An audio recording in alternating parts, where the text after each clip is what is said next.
Hello ठीक अच्छे आज क्लास आम आरंभ करवा जोटा सिलेबस रही ओडिया क्षुद्र गल्पर विकास धारा संपर्क रे क्षुद्र गल्प कहले कौन बुझीच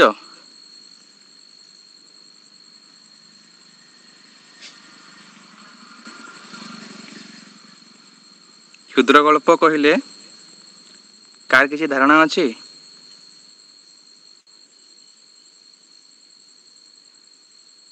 हेलो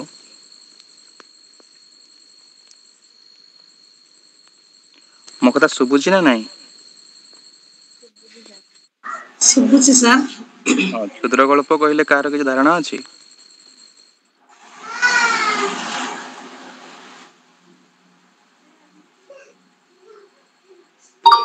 यह एक फॉर्म है यह एक आंगिक प्रारूप जो आंगिक प्रारूप माध्यम रे आमे भाव को प्रकाश करू बा आम भाव को व्यक्त करू बा आम मत को व्यक्त करू ये गोटे मीडियम गोटे फॉर्म जो फॉर्म माध्यम रे आमे भाव को प्रकाश करू बा गोटे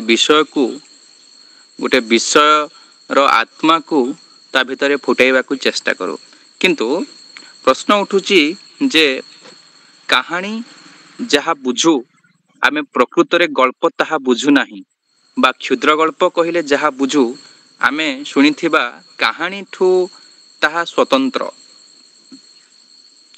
आमे कहानीटा सुनिचे जेमती तुम माने सुनिथिबो 32 सिंहासन कथा तुम माने सुनिथिबो रुद्रसुंदरनिधि भलिया कहानी तुम माने सुनिथिबो चतुर विनोद भलिया कहानी जो थिरे गल्प भलिया लागिबो किंतु ताहा होची कहानी बा आम जोटा आंचलिक भाषा रे कहा जाय पारे ताको कथानी कहा जाय किंतु क्षुद्र गल्प एक अन्यतम एलिमेंट बा अन्यतम प्रसंग जहा पाश्चात्य जगतरु आम पाखक आसीची मु कहूतली जे रेनेसा समय रे केवल जो अभिव्यक्ति बा आमानंकर जो भावगत जगत रे केवल वैप्लविक आसी नाही आमर आंगिक जगत रे मध्य वैप्लविक आसीची आमे शिक्षित हेले आमे नुआ करी चिंता करिबा आरंभ कले सेटा होची रेनेसार अवदान किंतु रेनेसा समय रे कविता भली फॉर्म आसिला आमे ए जो जहा कहा जाए इंग्राजी रे जनर माने होची एक प्रसिद्ध फॉर्म को प्रसिद्ध आंगिक प्रारूपक को जनर कहा जाए तो ये जो जनर गुड़ी को आसिला यह वास्तव रे आधुनिक भाव को बहन कला भलिया जनर माने आंगिक आमर प्राचीन आंगिक थिला कहानी थिला कविता थिला काव्य थिला नाटक थिला आमर गीति नाट्य थिला पौराणिक नाटक थिला किंतु आधुनिक नाटक एक नियम एवं श्रृंखलित तत्वभित्तिक तुम माने देखिथिबो जे उपन्यास रे अनेक गुड़ाए चरित्रर समाहार घटंती किंतु आम गल्प रे सीमित चरित्रर समाहार घटंती ना आमे गल्प रे जीवनर एक गोटे क्षणर बा गोटे मुहूर्तर बा गोटे अति बेसी रे गोटे दिनर घटना को आमे उपस्थापना करू बा आमर जीवनर एक विशेष दिग को गल्पटी परिप्रकाश करे किंतु तुम माने देखिथिबो उपन्यास रे बहु घटना बहु गल्प बा जहा को कहा जाए इंग्राजी रे प्लॉट गल्पांश प्लॉट स्टोरी अनेक गुड़ाए स्टोरी अनेक गुड़ाए प्लॉट रो समाहार रे उपन्यास टी तैयारी हुए उपन्यास रो कलेबर विस्तृत एवं गल्पर कलेबर क्षुद्र एवं गल्पर सबुठु बड़ वैशिष्ट्य होची जे हठात करी आरंभ हब एवं अतृप्ति देई गल्पटी शेष हेब जहा फल रे पाठक खोजिबो जे या परे प्रकृतरे कौन हैला तमने देखिथिबो जेतेबेले मनोज दासंकर अनेक स्मित हस गल्प पढ़िथिबो किंबा तमे पढ़िथिबो जेतेबेले एबे मध्य बंचिछि किंबा तमे पढ़िथिबो जो वेणुधर जो एबे मध्य बंचिछि आउ गोटे गल्प थिला हमर जोथिरे जन्ह सॉरी बीट घर और रेलगाड़ी तुम मैंने देखिथिबो जे से नायक जो ट्रेन रे किसी बिक्री करुला एवं से जो बीट घर रे जन्ह छिड़ा होता एवं तार जो पुड़ियाटे पाई आसे तापर से पड़ी कि तार कौन होता ये जो असमाप्ति तेणुकरी रवींद्रनाथ ए संपर्क में सूचना देइचंती जे गल्प प्रकृत रे कौन हवा दरकार गल्प किभली हवा दरकार ए संपर्क में सुंदर कथा कहिचंती एवं चरित्रर मध्य मु जेमती कहूली जे एथिरे अल्प चरित्रर समाहार आमे देखिबाकू पाइबा यह उपन्यास भली किंतु उपन्यास रो अंग एवं गल्पर अंग भितर एक सूक्ष्म पार्थक्य रही जो पार्थक्य पठनगत पार्थक्य आमे घंटे 2 घंटा भितर गल्प को पढ़ी दे पारिबा किंतु उपन्यास को आमे माटी मोटाळ भलिया उपन्यास हमको गोटाए मास रो 2 मास लागि जाय पारे एथिरे एक निर्दिष्ट लक्ष्य थाए किंतु उपन्यास रो अनेक लक्ष्य थाए आमे उपन्यास टे अनेक विषय को लेकिन लिखा जाय पारे किंतु गल्प एक मु जेमती कहली तमर एक मुहूर्तर एक घटनार एक निर्दिष्ट घटी जाइथिबा जीवनर अंगर बा उपादान रो हे पारे ठीक अछि गल्प संपर्क रे अंततः तमे किछि किछि जानिथिबो जे गल्पर भाषा किभली हवा दरकार गल्पर शैली किभली धरा हवा गल्पर जेमती मु कहउतली आयतन किभली भाव रे हेवा दरकार गोटे आ गोटे इंपोर्टेंट जिंस होचे सेटिंग बा परिवेश परिवेश केमिति हेवा दरकार जेमिति हमर उपन्यास रही ऐतिहासिक परिवेश सामाजिक परिवेश राजनैतिक परिवेश जेमती प्लॉट जेमती रही ठीक गल्परे मध्य हमर परिवेश कथा रही किंतु हमर आलोचनार विषय होची जे आमे ओडिया क्षुद्र गल्पर विकास धारा संपर्क रे देखिबा ता पूर्वरु तुम माने गल्प पढ़िथिबो एवं गल्पर परंपरा ओडिया साहित्य रे गल्पर जन्म एवं तार विकास धारा संपर्क रे मध्य किछि किछि अवगत थिबो ताहले आमे आज आलोचना करिबा प्राचीन ओडिया गद्य साहित्यर ओ पद्य साहित्यर ए उभयर उपाख्यान आमे देखिचे बा वृत्तांत कथा शुनिचे कहानी शुनिचे ए सबु विशेष भाव रे हमर प्राचीन आंगिक ओडिसा रे प्रचलित बहु व्रत ओषा कथा केतेक कहानी बा केतेक आख्यान को केंद्र करी रचित अष्टादश शताब्दीर कवि दीनकृष्ण दासंकर गोटे गद्य रचना मते कुह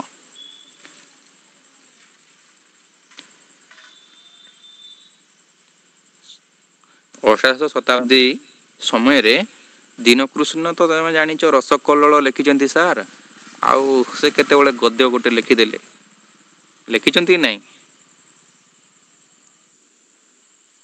बाबू माने दीनकृष्ण गोटे गद्य रचना लिखिचंती तुम जानिच ना नहीं ना लिखि नांती ये बलदेव तुम्हें चिंतित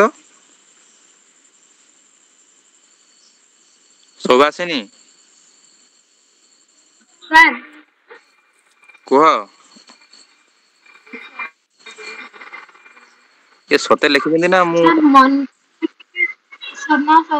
सडन टिके मन पड़ने तो अच्छी दयामयी ସାର୍ ରସ ବିନୋଦ ଗୋଟେ ଦେଖିଛନ୍ତି? ମୁଁ ପଚାରିଲି ଯେ ଗଦ୍ୟ ରଚନା, ରସ ବିନୋଦ ହଉଛି ଗୋଟେ ତାଙ୍କର କାବ୍ୟ।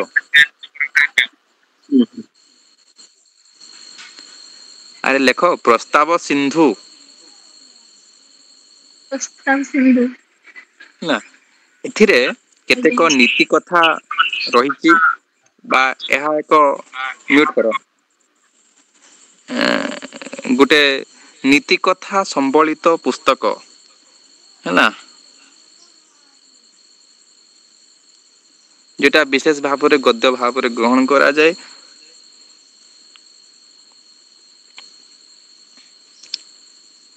ଗଦ୍ୟରେ ଗଳ୍ପ ଲେଖିବାର ସର୍ବପ୍ରଥମ ପ୍ରୟାସ ହେଉଛି ଆମର 18ଶ ଶତାବ୍ଦୀର ଶେଷ ଭାଗରେ କବି ବ୍ରଜନାଥ ବଡ଼ଜେନାଙ୍କର ଚତୁର ବିନୋଦ। ଏହା ପ୍ରୀତି ବିନୋଦ, ନୀତି ବିନୋଦ,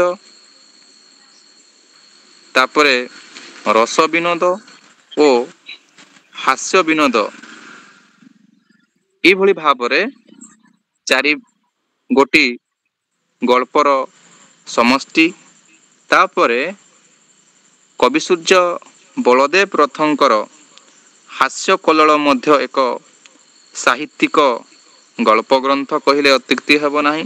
କିନ୍ତୁ ଏହା ହେଉଛି ପାରମ୍ପରିକ ପିଲାମାନେ, ଏମାନେ ଗଳ୍ପର ନିୟମକୁ ଗ୍ରହଣ କରିନାହାନ୍ତି। ଗଳ୍ପର ତମେ ଦେଖିଥିବ ଯେତେବେଳେ ରାମଶଙ୍କର ରାୟ ଉପନ୍ୟାସ କଥା କହୁଛନ୍ତି ଯେ ଏ ଜାତିରେ, ସେ ନିଜେ ମଧ୍ୟ ଉପନ୍ୟାସ ଯେତେବେଳେ ଲେଖୁଛନ୍ତି ସେ କହୁଛନ୍ତି ଯେ ଏ ଜାତିରେ ପ୍ରକୃତ ଉପନ୍ୟାସ ଲେଖିବା ଆରମ୍ଭ ହେଇନାହିଁ, ଆମେ କେବଳ ପ୍ରୟାସ କରୁଛେ।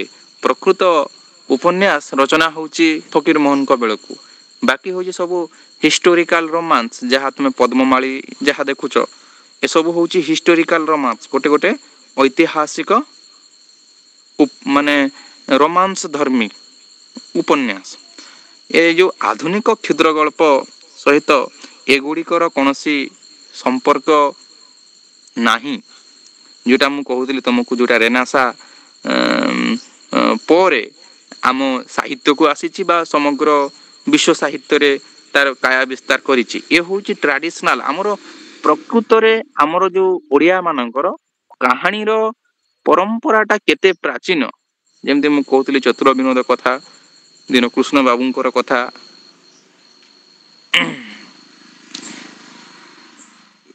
ଏ ଯେଉଁ କଥା ମୁଁ କହୁଥିଲି ପୂର୍ବେ ସୂଚିତ ହୋଇଛି ଯେ ଓଡ଼ିଆ କ୍ଷୁଦ୍ର ଗଳ୍ପର ସୃଷ୍ଟି ହେଉଛି ଆଧୁନିକ କାଳରେ, ଅର୍ଥାତ୍ ଊନବିଂଶ ଶତାବ୍ଦୀରେ।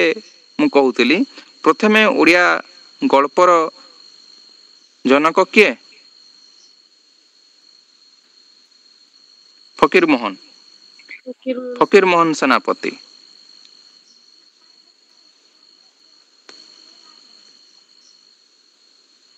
ଲକ୍ଷ୍ମଣିଆର ଗୋଟେ ଗଳ୍ପ ନାହିଁ?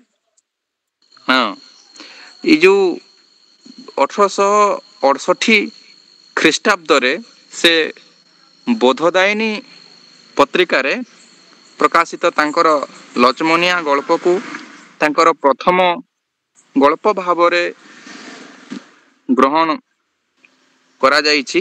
ତାଙ୍କର ଆତ୍ମଜୀବନୀ ଚରିତରେ ସେ ମାତ୍ର ଏ ଗଳ୍ପଟି ଆଜି ପର୍ଯ୍ୟନ୍ତ ଅନାବିଷ୍କୃତ। ଏଣୁ ଦୀର୍ଘ 30 ବର୍ଷ ପରେ 1898 ଖ୍ରୀଷ୍ଟାବ୍ଦ ବେଳକୁ ଉତ୍କଳ ସାହିତ୍ୟରେ ତାଙ୍କର ପ୍ରକାଶ ପାଇଥିବା ରେବତୀ ଗଳ୍ପକୁ ଆମେ ପ୍ରଥମ ଓଡ଼ିଆ କ୍ଷୁଦ୍ର ଗଳ୍ପର ଆଖ୍ୟା ଦେଇଥାଉ। ଯେ ତାଙ୍କ ଯେଉଁ ମୁଁ କହୁଥିଲି ଯେ ତାଙ୍କର ଆତ୍ମଜୀବନ ଚରିତ ଯେଉଁଟା ରହିଛି ସେଥିରେ ସୂଚନା ଦେଇଛନ୍ତି ଫକୀର ମୋହନ, କିନ୍ତୁ ସେ ଗଳ୍ପ ଅନାବିଷ୍କୃତ ବା ଆଜି ପର୍ଯ୍ୟନ୍ତ ଦୁଷ୍ପ୍ରାପ୍ୟ ହେଇକି ରହିଛି। ତେଣୁ ତାକୁ ଆମେ ପ୍ରଥମ ଗଳ୍ପ ଭାବରେ, ଯେହେତୁ ଆମ ପାଖରେ କୌଣସି ପ୍ରାମାଣିକ ରୂପ ନାହିଁ, ତାକୁ ଗ୍ରହଣ କରାଯାଉ ନାହିଁ। ଆମେ 1898ରେ ରଚିତ ଫକୀର ମୋହନ ବାବୁଙ୍କର ଯେଉଁ ଗଳ୍ପ, ତାକୁ ଆମେ ଓଡ଼ିଆ ସାହିତ୍ୟର ପ୍ରଥମ ଆଧୁନିକ ଗଳ୍ପ बा गल्पर श्रृंखला गल्पर नियम कानून को मानिथिबा प्रथम क्षुद्र गल्प होउची रेवती। ଏହା ପରେ ଫକୀରମୋହନ ବହୁ କ୍ଷୁଦ୍ର ଗଳ୍ପ ଲେଖିଛନ୍ତି। ସେଗୁଡ଼ିକ ଗଳ୍ପ ସ୍ୱଳ୍ପ ପ୍ରଥମ ଭାଗ ଏବଂ ଗଳ୍ପ ସ୍ୱଳ୍ପ ଦ୍ୱିତୀୟ ଭାଗ ଏ ଦୁଇଟି ତାଙ୍କର ସଂକଳିତ ପୁସ୍ତକରେ ପ୍ରକାଶ ପାଇଛି। ତାଙ୍କର ଗଳ୍ପ ଗୁଡ଼ିକ ଚର୍ଚ୍ଚିତ ଗଳ୍ପ ଗୁଡ଼ିକ ହେଉଛି ରେବତୀ, ପେଟେଣ୍ଟ ମେଡିସିନ। ଏ ଗଳ୍ପ ସମ୍ପର୍କରେ ମୁଁ କହିଦେଉଛି। ଶ୍ରୀମତୀଙ୍କ ସମାର୍ଜନୀ ଗୋପାଳ ଛୋଟରାୟ ପେଟେଣ୍ଟ ମେଡିସିନ କୁ ନାଟ୍ୟ ରୂପ ଦେଇଛନ୍ତି ହେଲା। ସେ ନାଟକର ନାଁ ହେଉଛି ଶ୍ରୀମତୀଙ୍କ ସମାର୍ଜନୀ। ଆଉ ଗୋଟେ ସେଇ ଗୋପାଳ ଛୋଟରାୟ ଦେଇଛନ୍ତି ତାକୁ ନାଟ୍ୟ ରୂପ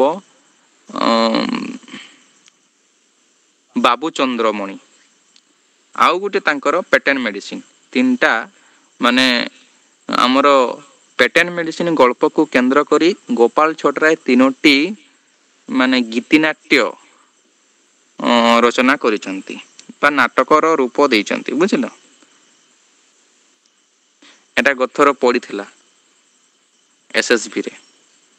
ଡାକମୁନ୍ସି ସାର୍ ଆଉ କଣ କହିଲେ ସାର୍? ମୁଁ କହିଲି ପେଟେଣ୍ଟ ଶ୍ରୀମତୀଙ୍କ ମେଡିସିନ, ସମାର୍ଜନୀ ପେଟେଣ୍ଟ ମେଡିସିନ, ଶ୍ରୀମତୀଙ୍କ ସମାର୍ଜନୀ ପେଟେଣ୍ଟ ମେଡିସିନ ଏବଂ ଅନ୍ୟଟି ହେଉଛି ବାବୁ ଚନ୍ଦ୍ରମଣି।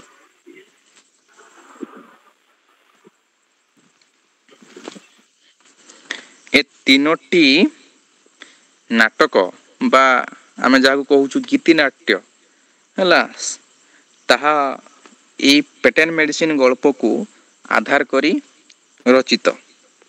ସେଇଭଳି ତାଙ୍କର ଆଉ କିଛି ଗଳ୍ପ ହେଉଛି ଯେମିତି ଡାକମୁନ୍ସି, ସଭ୍ୟ ଜମିଦାର, ରାଣ୍ଡି ପୁଅ ଅନନ୍ତା, ମାଧ ମହାନ୍ତିଙ୍କ କନ୍ୟାସୁନା, ଧୁଲିଆ ବାବା, ତାପରେ ବୀରେଇ ବିଶାଳ, ଗାରୁଡ଼ି ମନ୍ତ୍ର, ଅଧର୍ମ ବିତ୍ତ, ମୌନା ମୌନି, ପାଠୋଇ ବହୁ, ବଗଳା ବଗୁଲି, ସୁନା ବହୁ ଇତ୍ୟାଦି।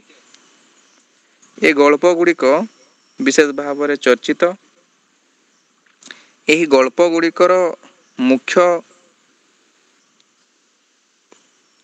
ବିଷୟବସ୍ତୁ ହେଉଛି ଊନବିଂଶ ଶତାବ୍ଦୀର ଓଡ଼ିଶାର ସାମାଜିକ ଜୀବନ ଏବଂ ସାମାଜିକ ଜୀବନ ଭିତରେ ବା ସମାଜ ଭିତରେ ଘାତ ପ୍ରତିଘାତ, ସମାଜ ଭିତରେ କୁସଂସ୍କାର, ସମାଜ ଭିତରେ ଆମର ଯେଉଁ ଆଧୁନିକ ଶିକ୍ଷାର କୁପରିଣାମ, ଏଇସବୁ ଡାକମୁନ୍ସି ଭଳିଆ ଗଳ୍ପ ଯେଉଁଥିରେ ପିଲାମାନେ ଆଧୁନିକ ଶିକ୍ଷାର କୁପରିଣାମ, ସେଥିରେ ଗଳ୍ପ ନାୟକ ବା ଗଳ୍ପର ଯେ ମୁଖ୍ୟ ଚରିତ୍ର, କେନ୍ଦ୍ରୀୟ ଚରିତ୍ର ଗୋପାଳ ଶିକ୍ଷିତ ହେଉଛି ଅଥଚ ନିଜ ପିତାମାତାଙ୍କୁ ତା ବାପାଙ୍କୁ ଯେଭଳି ଭାବରେ ହତାଦର କରୁଛି ସେ ବଡ଼ ଅଫିସର ହେଲା ଭଳି, ଏଇ ଯେଉଁ ଆଧୁନିକ ଶିକ୍ଷାର କୁପରିଣାମ ଠିକ୍ ତମେ ଦେଖିବ ସଭ୍ୟ ଜମିଦାର ଗଳ୍ପରେ। ଏବଂ ଆଉ କିଛି ଯେମିତି ଗାରୁଡ଼ି ମନ୍ତ୍ର ଭଳିଆ ଗଳ୍ପ ଯେଉଁଥିରେ ଆମେ କୁସଂସ୍କାର କଥା ଦେଖୁଛେ, ଆମ ସମାଜରେ ଚାଲିଛି କନ୍ୟାସୁନା ପ୍ରଥା ଆମେ ଦେଖୁଛେ। ତାପରେ ତମେ ଆଉ ଗୋଟେ ଜିନିଷ ଦେଖିବ ଯେ ଆଧୁନିକ ସମୟରେ କିଭଳି ଭାବରେ ଯେଉଁମାନେ ସମ୍ଭ୍ରାନ୍ତ ବ୍ୟକ୍ତି ସେମାନେ କିଭଳି ଭାବରେ ଅବାଟକୁ ଚାଲି ଯାଉଥିଲେ, ତାର ଏକ ନଗ୍ନ ଚିତ୍ର ସେ ଦେଉଛନ୍ତି ପେଟେଣ୍ଟ ମେଡିସିନ ଭଳିଆ ଗଳ୍ପରେ। ଯେଉଁ ଗଳ୍ପରେ ଚନ୍ଦ୍ରମଣି ହେଉଛି ମୁଖ୍ୟ ଚରିତ୍ର ଏବଂ ତାର ଧର୍ମପତ୍ନୀ ହେଉଛି ସୁଲୋଚନା। ଏ ଯେଉଁ ପ୍ରସଙ୍ଗ ଘଟୁଛି ଯେ ସେ କିଭଳି ଭାବରେ ବେଶ୍ୟାସକ୍ତ ହେଉଛି, ମଦ୍ୟପ ହେଉଛି, ଏ ଯେଉଁ ଆଧୁନିକତା ନାଁରେ ଏକ ଖରାପ ଦିଗକୁ ସାମାଜିକ ମଣିଷ ଗତି କରୁଛି ତାକୁ ଏକ ବ୍ୟଙ୍ଗ କରାଯାଇଛି କିଛି ଗଳ୍ପରେ। ତାହା ପୁଣି ଏକ କୌତୁକପୂର୍ଣ୍ଣ ଢଙ୍ଗରେ ଫକୀରମୋହନଙ୍କର ବ୍ୟଙ୍ଗ ଅତି ଚମତ୍କାର ଯେ ସେ କେବଳ ସିଧାସିଧି କହନ୍ତି ନାହିଁ, ସେ ବ୍ୟଙ୍ଗ କରନ୍ତି। ତମାନେ ଯେତେବେଳେ ଫକୀରମୋହନଙ୍କର 6 ମାଣ 8 ଗୁଣ୍ଠ ପଢୁଥିବ ସେଥିରେ ସେ ଏକାଦଶୀ ଯୋଉ କରୁଛି ରାମଚନ୍ଦ୍ର ମଙ୍ଗରାଜ ତା ଖଟ ତଳେ 6 ତାମି ଚୁଡ଼ା ଗୁଡ଼ ଏମିତି ଅନେକ ଜିନିଷ ଥାଏ, କିନ୍ତୁ ସେ ଏକାଦଶୀ ପାଳନ କରେ। ଆଉ ହଉଛି ତମେ ଜାଣିଥିବ ତାର ସମ୍ପର୍କୀୟ ଭାଇ ପିଆଜ ଖାଇଲା ବୋଲି ତାକୁ କଣ ଗୋଟେ କରିଥିଲା, ଶାସ୍ତି ଦେଇଥିଲା। ଏମିତି ଫକୀରମୋହନ ତାଙ୍କର ଯୋଉ ବ୍ୟଙ୍ଗ ଶୈଳୀ, ତାଙ୍କର ଯୋଉ ପ୍ରକାଶ ଭଙ୍ଗୀ ଏହା ହେଉଛି ସ୍ୱତନ୍ତ୍ର। କଥାବସ୍ତୁର ପରିବେଷଣ ଓ ଚରିତ୍ର ଚିତ୍ରଣ ଆଦିରେ ଗାଳ୍ପିକ ଫକୀରମୋହନ ପୂର୍ବ କ୍ୱଚିତ୍ ଆମ ସାହିତ୍ୟରେ ଦେଖିବାକୁ ମିଳେ। ୟାଙ୍କର ସମକାଳୀନ କ୍ଷୁଦ୍ର ଗଳ୍ପ ସ୍ରଷ୍ଟା ଭାବରେ ଆମ ଦୃଷ୍ଟିକୁ ଆସନ୍ତି ରେବା ରାୟ ଫକୀରମୋହନଙ୍କର। ତାଙ୍କର କିଛି ଗଳ୍ପ ହେଲା ଶକୁନ୍ତଳା ନାମକ ଏକ କ୍ଷୁଦ୍ର ଗଳ୍ପ ରଚନା ସେ କରିଥିଲେ। ଏହା ଥିଲା ତାଙ୍କର ପ୍ରଥମ କ୍ଷୁଦ୍ର ଗଳ୍ପ ରେବା ରାୟଙ୍କର। ତ ମୋଟାମୋଟି ଭାବରେ ଫକୀରମୋହନକୁ ଯଦି ଦେଖିବା ତାହେଲେ ଫକୀରମୋହନଙ୍କର ଗଳ୍ପର ଭୂମି ଯାହା ଥିଲା ବା ଗଳ୍ପ ଏବଂ ଉପନ୍ୟାସର ଭୂମି ଯାହା ଥିଲା ତାହା ହେଉଛି ସମାଜ। ଯେ ସମାଜକୁ କେନ୍ଦ୍ର କରିକି ଗଳ୍ପ ରଚନା କରାଯାଇପାରେ ଏଭଳି ପ୍ରତୀତି ଫକୀରମୋହନଙ୍କ ସମୟରେ ଆମେ ଓଡ଼ିଆ ସାହିତ୍ୟରେ ଦେଖୁଛେ। ତାହା ଉପନ୍ୟାସରେ ଆମେ ମଧ୍ୟ ଦେଖୁଛେ ଯେ ଉପନ୍ୟାସରେ ଯେମିତି ଫକୀରମୋହନ ସମସ୍ତ ତାଙ୍କର ସମକାଳୀନ ଏବଂ ପରବର୍ତ୍ତୀ ପର୍ଯ୍ୟାୟର ଉପନ୍ୟାସକାର ଏବଂ ଗାଳ୍ପିକ ମାନଙ୍କୁ ଏକ ପ୍ରଶସ୍ତ ରାସ୍ତା ଦେଖାଇବାର ପ୍ରୟାସ କରିଥିଲେ, ଠିକ୍ ସେଇଭଳି ଭାବରେ ଗଳ୍ପ କ୍ଷେତ୍ରରେ ମଧ୍ୟ ଏକ ଫକୀର ମୋହନୀୟ ଛାପ ସେ ଛାଡ଼ି ଯାଇଛନ୍ତି। ତମେ ଦେଖିବ ଯେ ଫକୀରମୋହନ କେବଳ ସମାଜର ଗୋଟେ ସମସ୍ୟାକୁ ନେଇକି ଗଳ୍ପ ରଚନା କରୁନାହାନ୍ତି। କୁସଂସ୍କାର କଥା ଯଦି ଆମେ ଦେଖିବା ଯେ କୁସଂସ୍କାର ତମେ ତାଙ୍କର ଯୋଉ 1898 ମସିହାରେ ପ୍ରକାଶ ପାଇଥିଲା କ୍ଷୁଦ୍ର ଗଳ୍ପ, ତାର ନାଁ ହେଉଛି ରେବତୀ। ରେବତୀ ନାରୀ ଶିକ୍ଷାର ପ୍ରଚାର ପ୍ରସାର ପାଇଁ ଫକୀରମୋହନ ଲେଖି ନାହାନ୍ତି। ଫକୀରମୋହନଙ୍କର ଏକ ମୁଖ୍ୟ ଲକ୍ଷ୍ୟ ହେଉଛି ଯେ କୁସଂସ୍କାର କଥା ଶ୍ୟାମବନ୍ଧୁ ବାବୁ ଏ ଗଳ୍ପର ଚରିତ୍ର, ବାସୁ ଯେ ଶିକ୍ଷକ ଏବଂ ରେବତୀ ଏବଂ ବୁଢ଼ୀ ଏମିତି ଅଳ୍ପ ଚରିତ୍ରର ସମାହାରରେ ଗଳ୍ପଟି ବିକଶିତ। କିନ୍ତୁ ଏ ଗଳ୍ପର ମୁଖ୍ୟ କଥା ହେଉଛି ଯେ ରେବତୀ ପାଠ ପଢ଼ିଲା ବୋଲି ଶ୍ୟାମବନ୍ଧୁ ଏବଂ ବାସୁ ଏମିତି ଅନେକ ଲୋକ ତାଙ୍କର ମଲେ। ଏକଥାକୁ ପ୍ରମାଣ ଦେବାକୁ ସେ ପାଠ ପଢ଼ିଲା ବୋଲି ହେଲା ଏ ଯେଉଁ କୁସଂସ୍କାର ବୁଢ଼ୀ ମନରେ ଥିଲା, ଏଇ କୁସଂସ୍କାର ବିରୁଦ୍ଧରେ ସ୍ୱର ଉତ୍ତୋଳନ ହେଉଛି ଫକୀରମୋହନଙ୍କର। ନାରୀ ଶିକ୍ଷାର କଥା ନୁହେଁ। ତମେ ନାରୀ ଶିକ୍ଷାର କଥା ତମେ ପାଇପାରିବ ନୀଳମାଷ୍ଟଣୀ ଗଳ୍ପରେ, ସେ କଥା ତମେ ପାଇପାରିବ। କିନ୍ତୁ ଫକୀର ମୋହନଙ୍କର ଯୋଉ ଜେନେରେସନ୍ ଗ୍ୟାପ୍ କଥା ଏବେ ଯୋଉଟା ଆଲୋଚନା କରାଯାଉଛି ସେ କଥାଟା ତମେ ଦେଖିବ ଯେ ବୁଢ଼ୀ ଯୋଉ କଥା ଭାବୁଛି ଶ୍ୟାମବନ୍ଧୁ ସେ କଥା ଭାବୁନାହାନ୍ତି, ବାସୁ ସେ କଥା ଭାବୁନି। ଏ ତିନିଟି ଜେନେରେସନ୍ର କଥା କୁହାଯାଉଛି। ତିନୋଟି ଜେନେରେସନ୍ର ଯୋଉ ଭିନ୍ନ ଭିନ୍ନ ଅଭିବ୍ୟକ୍ତି, ଜିନିଷ ଗୋଟାଏ, ସେଣ୍ଟର ଗୋଟେ, ଲୋଗୋସ୍ ଗୋଟେ, କିନ୍ତୁ ଏ ଲୋଗୋସ୍ କୁ କେନ୍ଦ୍ର କରିକି ବିଭିନ୍ନ ଜେନେରେସନ୍ର ଲୋକ ବିଭିନ୍ନ ଧାରଣା ଆମେ ଦେଖୁଛେ।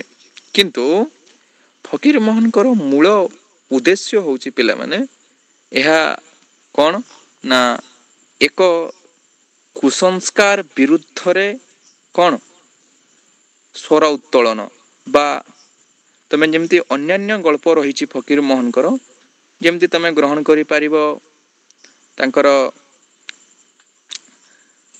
କୁସଂସ୍କାର ଧର୍ମୀ ହେଉଛି ଗାରୁଡ଼ି ମନ୍ତ୍ର, ଧୁଲିଆ ବାବା, ଏଇସବୁ ଗଳ୍ପ ଯେଉଁ ଗଳ୍ପରେ ଆମର ଯେଉଁ ପାରମ୍ପାରିକ କୁସଂସ୍କାର କିଭଳି ଭାବରେ ତାର ପରିଣାମ, ଏସବୁ ଜିନିଷଟିକୁ ଏ ଯେଉଁ ନଗ୍ନ ଚିତ୍ରଟି ସେ ଦେଖାଇ ଦେବା ପାଇଁ ଫକୀର ମୋହନ ଚେଷ୍ଟା କରୁଛନ୍ତି।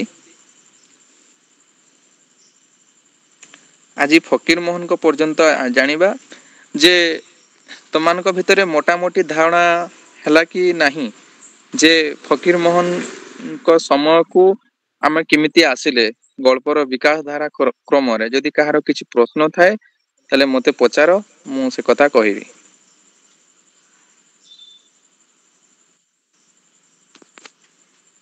ଯଦି କାହାର କିଛି କ୍ଲାସରେ କିଛି ବି ଡାଉଟ୍ ହେଉଛି ମୋତେ ପଚାର। କନସେପ୍ଟ ନ ବୁଝିଲେ ପିଲାମାନେ ତମେ ସବୁ କିଛି କରିପାରିବ ନାହିଁ। ଗଳ୍ପ ସ୍ୱଳ୍ପ 2 ରେ କେତେ ଗଳ୍ପ ଅଛି? ସବୁଥିରେ 10-10ଟା ଅଛି ହେଲା, 2ଥିରେ 10-10ଟି, 10-10-20।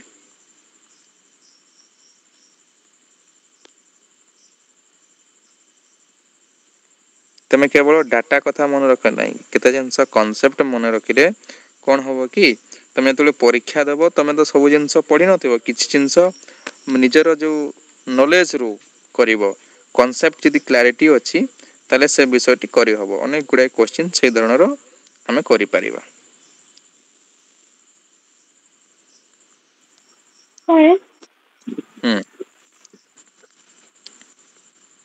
କବି ସୂର୍ଯ୍ୟ ବଳଦେବ ପାଖକୁ ଆମେ କେମିତି ଫକୀର ମୋହନଙ୍କ ପାଖରେ ସେଇ ବିରସା ଟିକେ ଆଉଥରେ କହିଲେ। କବି ସୂର୍ଯ୍ୟ ବଳଦେବ, ମୁଁ ସେଟା ଭୁଲ କହିଲି, ତାଙ୍କ ନାଁ କ'ଣ? ହଁ, ହାସ୍ୟକଲ୍ଲୋଳ। ହାସ୍ୟକଲ୍ଲୋଳ ଟା କେମିତି ତମେ ଯାଉଛି କହୁଛ ଗଦ୍ୟରେ ନା କ'ଣ? ସେଇଟା ମୁଁ ଜାଣିପାରୁନି ତ, ସେଥିପାଇଁ ଟିକେ ପଚାରିଥିଲି। କ'ଣ ତମ କଥା ପ୍ରଶ୍ନ ମୁଁ ବୁଝିପାରିଲି। ସାର୍ ଆପଣ ଯୋଉ କହିଲେ ନା ଯୋଉ ପାରମ୍ପରିକ ମାନେ ଗଳ୍ପ ଲେଖା ହଉଥିଲା ଆଗରୁ, ତ ତାପରେ ଆପଣ ଫକୀର ମୋହନଙ୍କ କଥା କହିଲେ, ତ ସେଇଟା ମୁଁ ଟିକେ ବୁଝିପାରୁନି, ଟିକେ ସେ କନସେପ୍ଟ କ୍ଲିୟର ହେଇପାରୁନି। ଆଚ୍ଛା, ହଉ ଠିକ ଅଛି। ମୁଁ ତମେ ଜାଣିଛ ଯେ ଆମର ଗୋଟେ କଥନ ପରମ୍ପରା ଥିଲା ଲୋକ ସାହିତ୍ୟରେ, ଜାଣିଛ ନାଇଁ? କାହାଣୀ କହୁଥିଲେ। କାହାଣୀ କାହିଁକି କହୁଥିଲେ? ମୂଳ ଜିନିଷ ଥିଲା ମନୋରଞ୍ଜନ। ବୁଝି ହଉଛି ନା ନାଇଁ? ମତେ କୁହ, ଲୋକଗୀତର ମୁଖ୍ୟ ଉଦ୍ଦେଶ୍ୟ କ'ଣ? ତମକୁ ଯଦି ମୁଁ ପଚାରିବି, ଧର ଗୋଟେ କ୍ୱେଶ୍ଚିନ୍ ପଡିଥିଲା ଯେ ତମକୁ ଲୋକଗୀତର ମୁଖ୍ୟ ଉଦ୍ଦେଶ୍ୟ କ'ଣ? ଲୋକଗୀତର କିଏ କହିପାରିବ? ଶ୍ରମ ଲାଘବ। Very good. ମୂଳ ଉଦ୍ଦେଶ୍ୟ ହଉଛି ପିଲାମାନେ ଶ୍ରମ ଲାଘବ। ତମେ ଦେଖିଥିବ ଯେ ଗାଁ ଗହଳିରେ ଯୋଉମାନେ ତଳି ରୁଇ ଯାଆନ୍ତି କିମ୍ବା ଯୋଉମାନେ ହଳ କରନ୍ତି ତମେ ଦେଖିଥିବ, କିମ୍ବା ଯୋଉମାନେ ସବାରିଆ, ଯୋଉମାନେ ନାଉରିଆ, ତମେ ଦେଖୁଛ ଯେ ଏ ଗୀତଟି ଜୀବିକା ସହିତ ଜଡ଼ିତ। ଯିଏ ଯୋଉ ଜୀବିକାରେ ଅଛି ସେ ଜୀବିକାର କଥା କହୁଛି, ତାର ଦୁଃଖ, ତାର ଦୟନୀୟତା, ତାର ଖୁସି, ତାର ଆହ୍ଲାଦକୁ ସେ କଣ କରୁଛି, ସେ ଗୀତ ମାଧ୍ୟମରେ ପ୍ରକାଶ ହଉଛି। ଯେମିତି ହଳିଆ ଗୀତରେ ତମେ ଦେଖିଥିବ, ରାମ ଯେ ଲଇକ୍ଷଣ କଣ ଅଛି, ମୃଗ ମାରି ଗଲେ, ଏମିତି କିଛି ଥିବ ହେଲା, ସୀତୟା ଗଲେ ତଳି ରୋଇ, ଏମିତି କିଛି ଧର। ତ ସତରେ କଣ ସୀତୟା ତଳି ରୋଇବାକୁ ଯାଇଛନ୍ତି? ସୀତୟା ଆଉ କେହି ନୁହନ୍ତି ସେଠି, ତାର ପତ୍ନୀ। ସେ ରାମ ଆଉ କେହି ନୁହେଁ, ସେ ନିଜେ। ଲକ୍ଷ୍ମଣ ଆଉ କେହି ନୁହନ୍ତି, ତାର ଭାଇ। ସେ ଯାହା ଦେଖେ ତାକୁ ପୁରାଣ ସହିତ ସଂଯୋଜନା କରିକି ତାର ମାନେ ଶ୍ରମକୁ ଲାଘବ କରିବା ପାଇଁ ସେ ଗୀତଟିଏ ଗାଏ। ଠିକ ସେମିତି ତମମାନେ ଯଦି ଦେଖିବ କାହାଣୀ ପରମ୍ପରା ବା ଆମର ଯୋଉଟା କହୁଛେ, ତମେ ଦେଖିଥିବ କୁଞ୍ଜ ବିହାରୀ ଦାସଙ୍କର ଲୋକଗୀତ ଓ କାହାଣୀ ଭଳି ସେ ସଂକଳନ କରିଛନ୍ତି। ତେଣୁ ଏଇ ଯୋଉ ଆମର ଲୋକ ସାହିତ୍ୟରୁ କାହାଣୀ ପରମ୍ପରାଟି ଆମର କହିବାର ପ୍ରବୃତ୍ତି ଆରମ୍ଭ ହଉଛି। ଆମେ ସବୁବେଳେ ଆମେ ନିଜକୁ ଆତ୍ମପ୍ରକାଶ କରିବାର ପ୍ରବୃତ୍ତି ମଣିଷର ଥାଏ। ତେଣୁ ସେ ପ୍ରବୃତ୍ତି ବଳରେ ଆମେ ଲୋକ ପରମ୍ପରାରେ ଟ୍ରାଡିସନାଲି ବା ପାରମ୍ପରିକ ଭାବରେ ଆମେ କାହାଣୀ ଆସୁଛେ। ସଂସ୍କୃତରେ 32 ସିଂହାସନ ଭଳିଆ କଥା ଅଛି। ତମକୁ ମୁଁ ଯେମିତି କହିଲି, ଚତୁର ବିନୋଦ, ଏକ ଛୋଟ ଛୋଟ କ୍ଷୁଦ୍ର ଗଳ୍ପ ବିନୋଦ ଭାବରେ ଅଛି ବା ମନୋରଞ୍ଜନ କରିବା ପାଇଁ କୁହାଯାଇଛି। ଅଳ୍ପ ଚରିତ୍ର ହେଲା, ଛୋଟ ଘଟଣା, କ୍ଷୁଦ୍ର ଗଳ୍ପ ହେଲା, ଛୋଟ ଛୋଟ କଥା କୁହାଯାଇଛି ହେଲା। ଏମିତି ଧାରା ବ୍ରଜନାଥ ବଡ଼ଜେନା, ଆମର ଦୀନକୃଷ୍ଣ ଦାସଙ୍କର କାହାଣୀ ଅଛି। ତା ଭିତରେ ଚରିତ୍ରର ପ୍ରବେଶ, ଚରିତ୍ରର ଅନ୍ତର୍ଧ୍ୟାନ, ଚରିତ୍ରର କଥା, ଏସବୁ କଥା ଅଛି କାହାଣୀ ଭଳିଆ। କିନ୍ତୁ ଏଗୁଡ଼ିକ ଆଧୁନିକ ଗଳ୍ପ ନୁହେଁ। ହାସ୍ୟ, ଯେମିତି କହୁଥିଲି ମୁଁ ତମକୁ, ହାସ୍ୟକଲଳ କଥା, ଏଟା କାହାଣୀ ଧର୍ମୀ ରଚନା, କିନ୍ତୁ ଏଟା ପ୍ରକୃତରେ କ୍ଷୁଦ୍ର ଗଳ୍ପ ନୁହେଁ।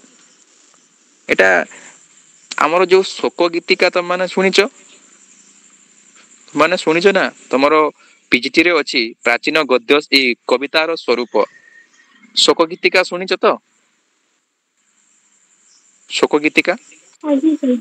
କିଏ ଯଦି ବଡ ବ୍ୟକ୍ତି ମରିଗଲା, ତା ଉଦ୍ଦେଶ୍ୟରେ ଗୋଟେ ଗୀତ ଲେଖାଯାଏ, ଶୋକୋକ୍ତି କରାଯାଏ।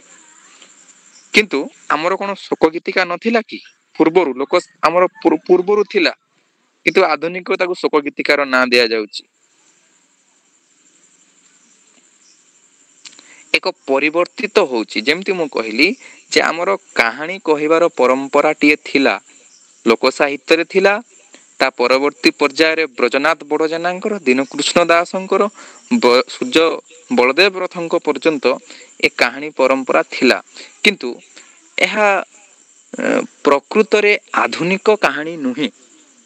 ଆଧୁନିକ କାହାଣୀ କେତେବେଳେ ଆସିଲା ନା, ଯେତେବେଳେ ଇଂରେଜ ମାନେ ଆମ ଓଡ଼ିଶାକୁ ଆସିଲେ, ଭାରତକୁ ଆସିଲେ ଏବଂ ସେମାନଙ୍କ ସହିତ ସେମାନେ ରେନେସାକୁ ଆସିଲେ। ମୁଁ ତମକୁ ଯଦି ରେନେସା କଥା ପଢ଼େଇବି, ସେ ସମୟରେ ଜାଣିବ ଯେ ରେନେସାଟା ପ୍ରକୃତରେ ଆମର ଇଟାଲୀର ଫ୍ଲୋରେନ୍ସ ସହରରୁ ଆରମ୍ଭ ହେଉଛି। ଫ୍ଲୋରେନ୍ସରୁ ଫ୍ରାନ୍ସ, ସେଠି ଗୋଟେ କନଷ୍ଟାଣ୍ଟିନୋପଲ ୱାର ହେଉଛି। କନଷ୍ଟାଣ୍ଟିନୋପଲ ୱାର ଯୋଗୁଁ ପୂର୍ବ ଭାରତକୁ ବା ପ୍ରାଚ୍ୟ ଖଣ୍ଡକୁ ଆସିବା ଅସୁବିଧା ହେଉଛି, ଯାହା ଫଳରେ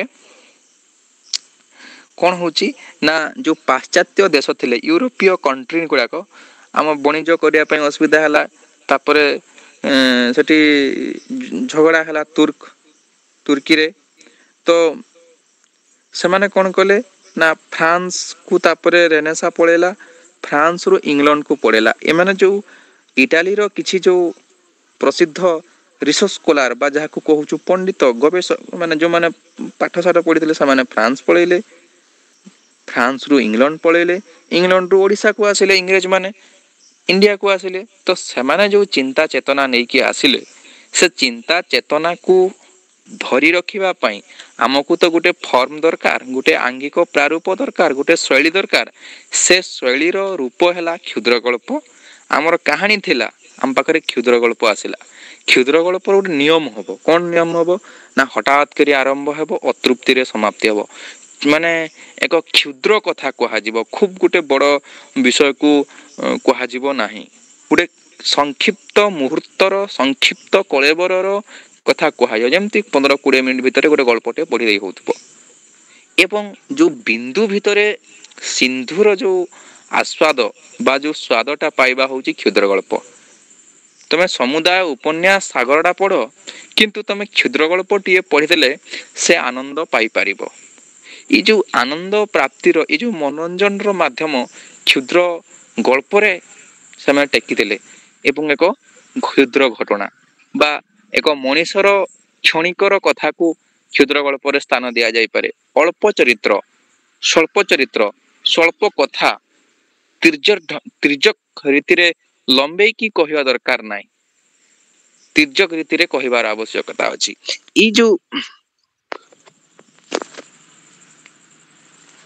ପରମ୍ପରା ହଉଛି ଫକୀର ମୋହନଙ୍କଠୁ ଆରମ୍ଭ। ଏଇ ଯୋଉ ଆଧୁନିକ ଶୈଳୀରେ ଗଳ୍ପ ଲେଖିବାର ପରମ୍ପରା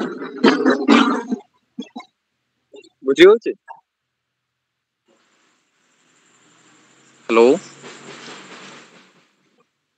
ହଁ ସାର୍ ବୁଝିଛି। ହଁ, ତ ଏଇ ଯୋଉ ଆଧୁନିକ କ୍ଷୁଦ୍ର ଗଳ୍ପର ବିକାଶ କର୍ମ ଆମେ ଦେଖୁଛେ, ମୁଁ ତୁମକୁ ଯେମିତି କହୁଥିଲି ଲଛମନିଆ 1868 ମସିହା କଥା, ତାପରେ 1898ରେ ପ୍ରକାଶ ପାଉଛି ଫକୀର ମୋହନଙ୍କର ରେବତୀ। ଏହାପରେ ଗଳ୍ପର ଗୋଟେ ବିକାଶ ଧାରା ଆସ୍ତେ ଆସ୍ତେ ଆସ୍ତେ ଆସ୍ତେ ଆସ୍ତେ ଆମେ ଆଜି ପର୍ଯ୍ୟନ୍ତ ଦେଖୁଛେ। ବୁଝିହେଲା?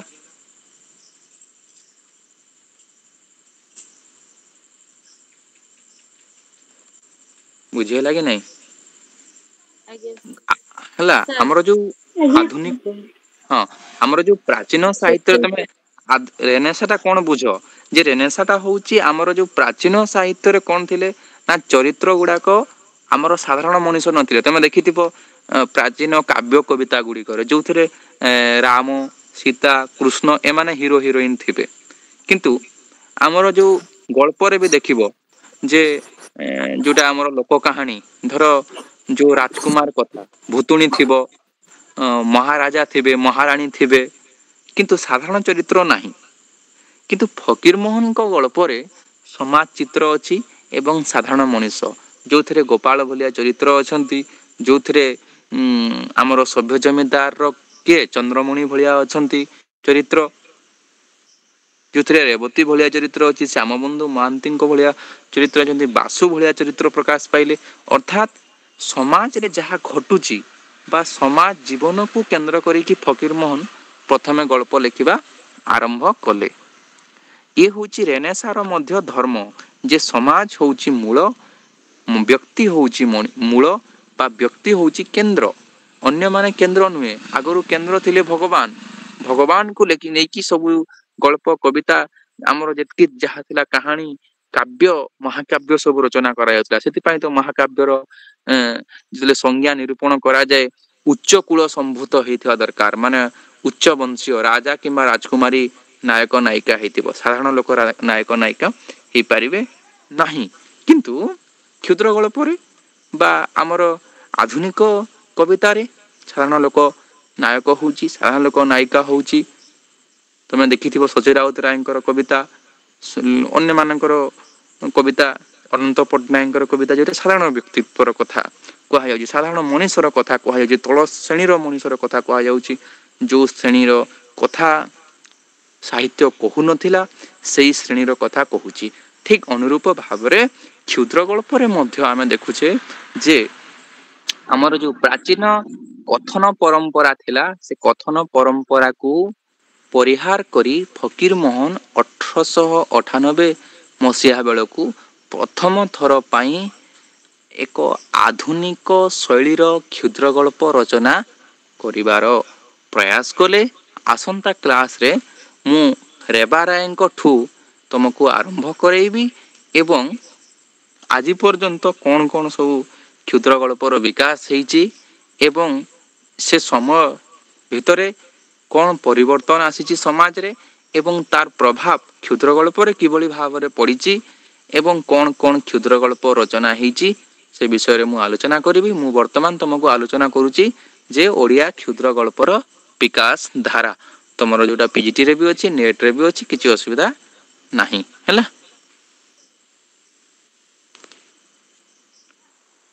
ताले मु सर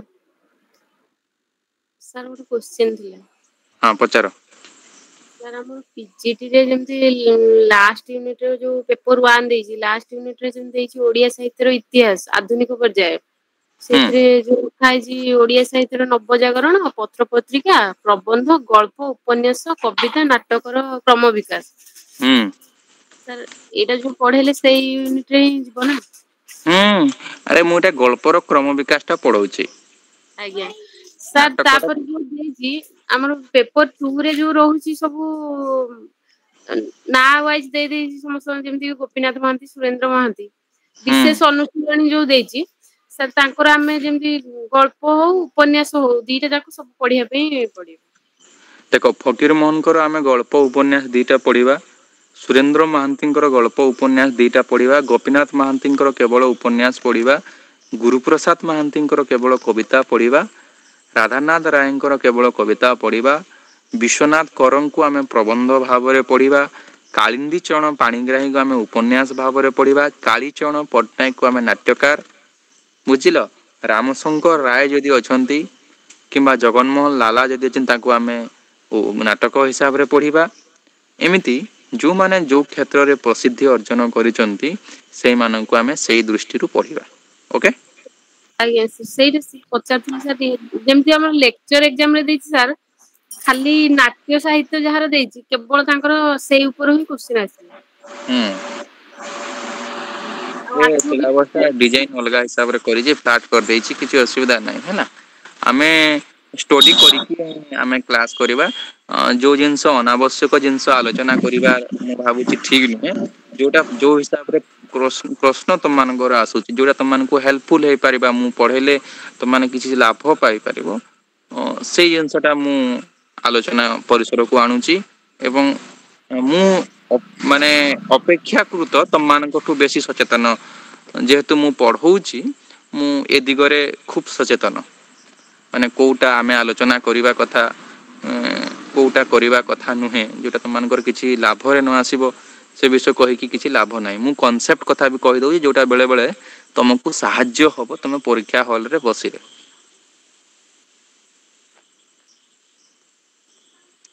ठीक अछि आमे आसंदा क्लास रे पुनी देखा हवा रहिली।